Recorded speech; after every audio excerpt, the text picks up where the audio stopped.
La tragedia de la cueva Plura. El 6 de febrero de 2014, un equipo de espeleólogos finlandeses visitó Noruega para practicar buceo en cuevas a través de la cueva Plura. Lo que no sabían era que su viaje terminaría convirtiéndose en uno de los desastres de espeleología más angustiosos en la historia del país. Sin embargo, lo que hizo que este evento ya trágico fuera aún más devastador fue el hecho de que uno de los buzos, Kai Konkanin, de 46 años, conocía demasiado bien los peligros del buceo en cuevas. Había perdido a su amigo cercano y compañero de buceo de toda la vida durante una expedición en la cantera Mononto, en el centro de Finlandia, apenas un año antes. Aún así, pocos meses después estaba de regreso preparándose para bucear en uno de los sistemas de cuevas submarinas más traicioneros de Europa. Esta vez estaba acompañado por otros 4 buzos de élite: Patrick Crankfest, de 42 años, Jari Vuottarinen, de 40 años, Jari Usamaki, de 34 años, y el más joven, Vesa Rantin, de 33 años. El plan era entrar por la abertura sumergida en el río Plura y salir por una segunda entrada. Pero llevarlo a cabo con éxito no iba a ser tan simple, en gran parte porque Plura es la cueva más profunda conocida en el norte de Europa. La conexión entre las dos entradas también se descubrió recientemente, por lo que no había mucha información sobre cómo navegarla con éxito. Esta ruta recién descubierta descendía más de 130 metros hacia aguas heladas y negras, con un frío brutal y pasos extremadamente estrechos, lo que añadía una dificultad extrema.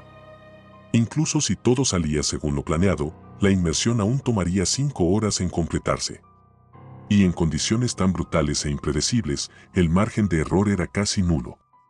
Cualquier desviación de la ruta cuidadosamente planificada, una falla de equipo o un solo desgarro en un traje seco significaba una lenta y helada muerte.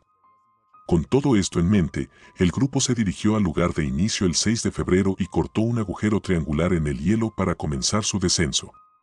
En lugar de sumergirse todos a la vez, el equipo se dividió en 2 grupos. Jari H. y Patrick fueron primero, usando scooters subacuáticos para conservar energía, y los otros 3 lo siguieron 2 horas después, dando tiempo a que el sedimento se asentara para tener una mejor visibilidad. Esto era una precaución crucial, ya que la luz solar apenas penetraba unos pocos metros en la cueva, y cualquier pérdida de visibilidad podría resultar fatal. Al principio, todo marchaba bien. Después de descender 34 metros en los primeros 500 metros, los buzos finalmente llegaron a una cámara parcialmente inundada y llena de aire de más de 250 metros de largo, lo que les dio un breve punto de descanso antes del descenso empinado y desafiante que tenían por delante. Sorprendentemente, encontraron poca resistencia en su camino hacia la sección más profunda de la cueva Plura.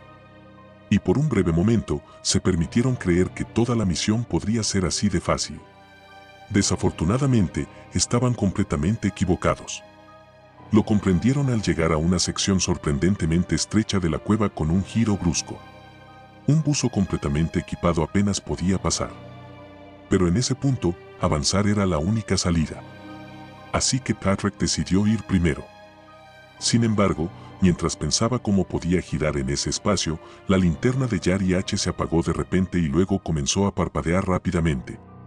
Cuando Patrick se giró para ver qué estaba pasando, vio a Jari pidiendo ayuda. Uno de sus cilindros de emergencia se había enganchado en el entorno, impidiéndole avanzar. Aún peor, estaba entrando en pánico, lo cual a esa profundidad es prácticamente una sentencia de muerte. Patrick intentó calmarlo, pero no había mucho que pudiera hacer en esa situación. El espacio era demasiado estrecho y un solo movimiento en falso podía romper el traje o dañar el equipo. Entonces decidió concentrarse en el problema principal.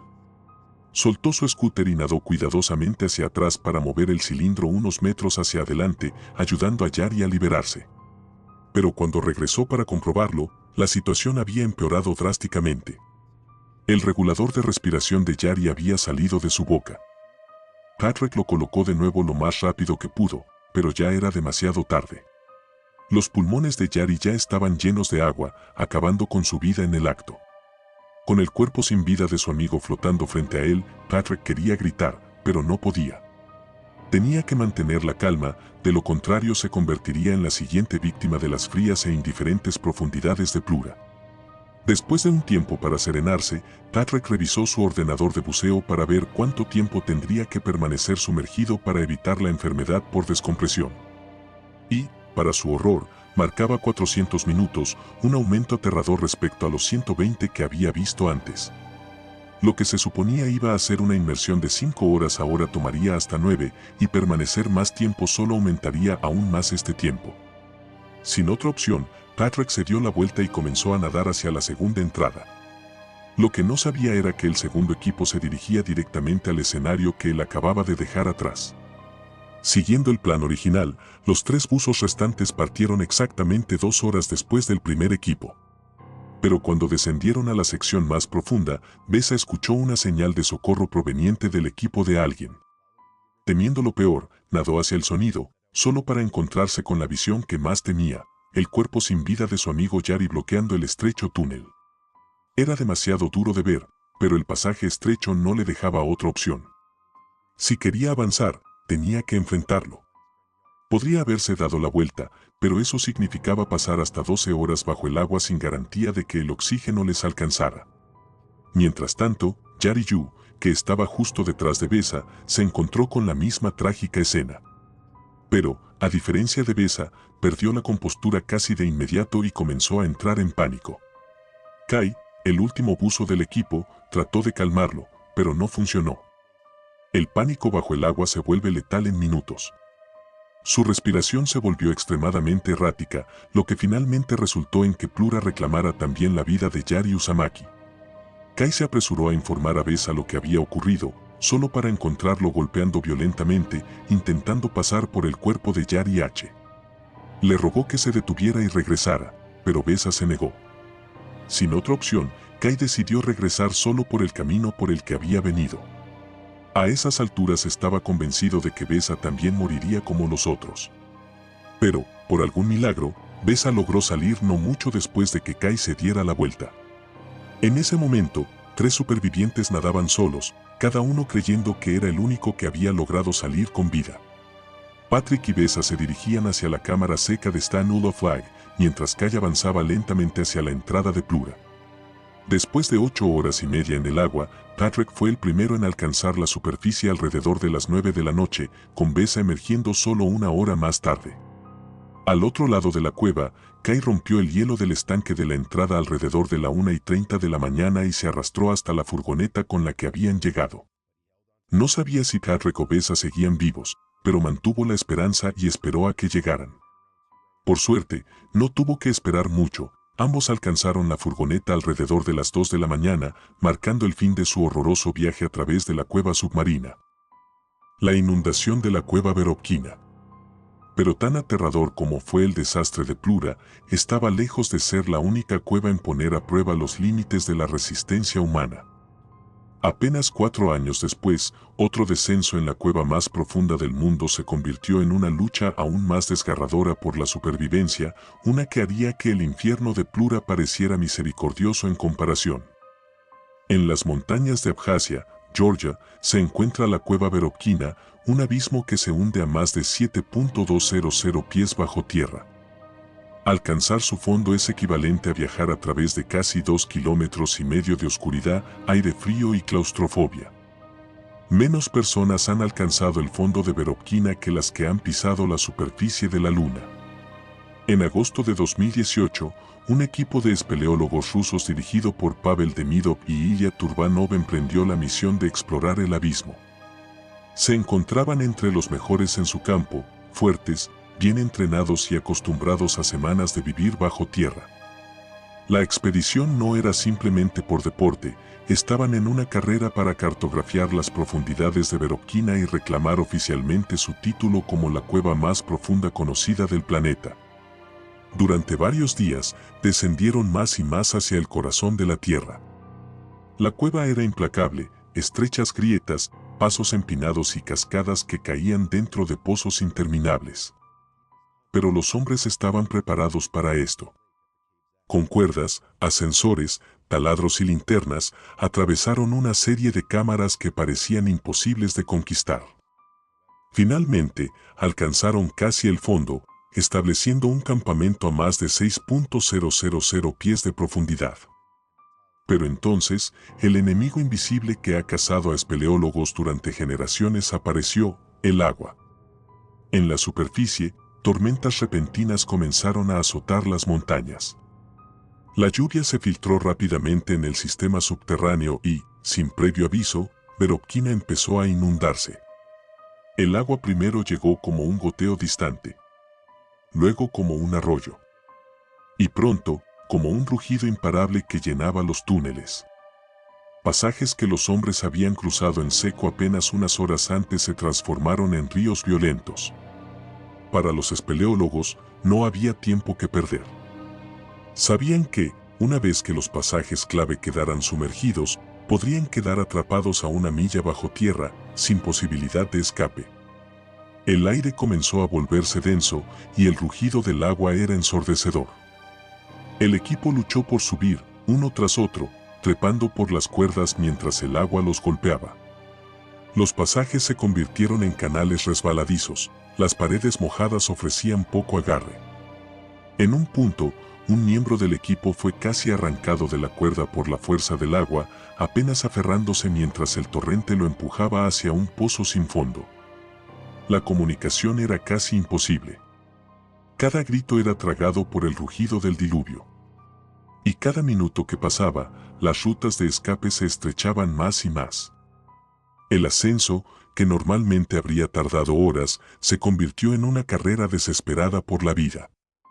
Con las linternas parpadeando y los músculos en llamas, cada escalador trepó hacia arriba mientras la cueva colapsaba a su alrededor. Uno por uno, emergieron a niveles más altos, apenas adelantándose al agua en ascenso. El último en salir miró hacia abajo y vio que el pasaje que acababan de cruzar estaba completamente sumergido. De haber esperado unos minutos más, habría sido demasiado tarde.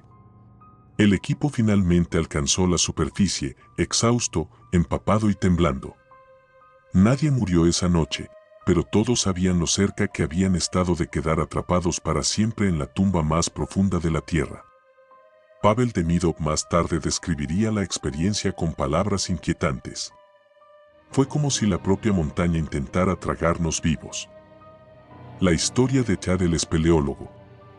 Dicho esto, mientras la amenaza en Verovkina era tangible, el agua en ascenso, los peligros que enfrentó Chad el espeleólogo fueron de una naturaleza muy diferente, misteriosos, inexplicables y posiblemente sobrenaturales. La historia comenzó en el año 2001, cuando un hombre que se hacía llamar Chad comenzó a publicar una serie de entradas en un blog describiendo su experiencia con una cueva extraña. No era ficción declarada, él la presentó como un relato verdadero de una exploración que realizaba con su amigo, a quien llamaba B. Según Chad, habían estado explorando un sistema de cuevas local cuando se toparon con un pasadizo muy estrecho. Al principio parecía un túnel común, nada más que una grieta diminuta, pero algo en él les llamó la atención. Decidieron volver una y otra vez, intentando ensancharlo poco a poco para poder pasar al otro lado. El trabajo fue arduo. Golpear roca durante horas en un espacio tan apretado que apenas permitía mover los brazos era agotador y claustrofóbico. Chad describió el proceso con detalle, polvo llenando sus pulmones, las herramientas resonando en la oscuridad, el calor corporal aumentando en un espacio sin ventilación. Pero lo más perturbador no eran las dificultades físicas, sino las cosas extrañas que comenzaron a suceder. Tanto Chad como B dijeron haber escuchado ruidos provenientes del otro lado del pasaje. A veces eran simples raspaduras, como uñas en piedra. Otras veces, golpes apagados. En una ocasión, incluso juraron haber oído lo que parecía un suspiro humano. Al principio lo ignoraron, pensando que podía ser un eco o el movimiento natural de las rocas. Pero los sonidos persistían. Y, en lugar de alejarlos, solo aumentaban su curiosidad. Después de semanas de trabajo, finalmente lograron abrir lo suficiente el agujero para que Chad pudiera pasar. Se arrastró por el pasaje, describiendo cómo el aire parecía volverse más pesado a medida que avanzaba, casi como si estuviera respirando agua. Al llegar al otro lado, encontró una pequeña cámara. Allí, en medio de la oscuridad, se encontraba una roca gigantesca, perfectamente colocada contra la pared, como si estuviera bloqueando algo.